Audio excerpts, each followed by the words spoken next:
McLevin has it against the grain.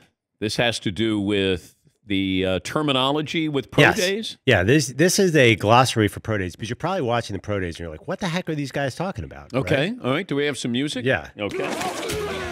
So I've been listening to a lot of draft content, and there's been one key distinction already this year. Okay. You have to know the difference between a measurable and a measurement. Does anyone know the difference? Measurables. Measurement. Measurement would be height and weight. Right. Are measurables then the jumping? Yes. With vertical and... Yes, something that you don't normally measure. So I heard this because Rondale Moore from Purdue came in at 5'7" yesterday, and that is not a measurable. That is a measurement. And Devontae Smith is 170 pounds. Now, Rondale Moore's 40 is an important measurable. So when you're talking about a guy and says he has good measurables, just be very careful, Dan. You don't want to confuse people.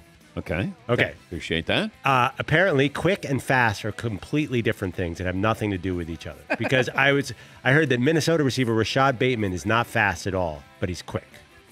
I would rather have quick than fast. How are his measurables? Well, we don't know yet. He hasn't had his pro day. But yes, his 20-yard shuttle is more important. Shuttle. Now apparently the 40 no longer matters. Were you aware of this? No. It's the first 20 of the 40. So now all the scouts talk about the 20. Or at least the media who pretends to be scouts talks about the 20. Are they? Oh, okay. I was going to say, are they finally listening to me? It's like, you don't run 40s. You may run a 5 or 10, 15, 20. That's what I want to know. Yeah, you've been saying this forever, but now I'm seeing the 20s reported everywhere, like 1.9. Now, I think that's kind of hard to measure, but... Wait, what's a good 20-yard time? I guess half of 4.4 would be like around a 2 or 1.9, but you're hopefully faster. Okay, the Pro Day 40s, I read a Reddit article, says that you could take 0.2 off the Pro Day compared to the Combine. Or a Reddit thread, whatever. Yeah, which pointed to an article that had all this data that on average, the Pro Days are 0.2 faster for the 40 than the Combine. And that has to be true because when you're at the college and you have you have a home field advantage and you have hand timing, that's not true. It's always fast. Okay. So don't listen to the 40s that you hear. I don't believe that Rondale Moore really ran a 4.29. Okay. That's mean, but I'm sorry. And then finally, why do you talk about the 40 and you don't talk about weight? You said Derrick Henry ran a 4.54 yesterday. Yeah. He was 247 pounds when he did that. That's way more impressive than a 200 guy running a 4.4, right? I agree. Yeah. If the guy is 170 and he runs a 4.4, or I got a guy who is 250 and he runs a 4.5, I like that guy who weighs 250 running a 4.5. Absolutely. So why does the 40 time get stuck to all these players without any context? Like it's an unfair stigma. It's just tradition. It's easy to consume. We love it. 40-yard dash. What did he run it in? It used to be the 100-yard dash and then the 100 meters. Now, just 40-yard dash. We want to know. Now it's 20s and hand size. That's the rage among the kids, Dan. That's all I got. The hand size, whenever that comes out, like Paulie goes gaga over hand size. Yes, Paul. One of the popular ones recently is a one-cut running back where he does not jump around too much, but makes one cut and gets up the field. Jump around. That's different than a downhill runner. That's someone who lowers his pads and gets behind his pads as opposed to getting in front of your pads, which I don't know how physically you would get in front of your pads. That means your body would be outside the padding. Yeah, but if you're running with your head down, you're in front of your pads. Yeah, no, they say you're behind your pads. They want you behind your pads. But I don't know how to run behind. So do I have to run straight up? No, you want to lower. Well, you can't lower your head because that's against the rules, but you have to lower your shoulders whilst not lowering your head. Okay, wait a minute. I'm going to run behind my pads. Right. And downhill. Downhill on a flat surface. But you're running downhill. Eric Dickerson ran behind his pads. He was an upright runner. Yes, but I don't know how I run behind my pads. But the one cut back is what everybody wants, where he plants his foot in the turf.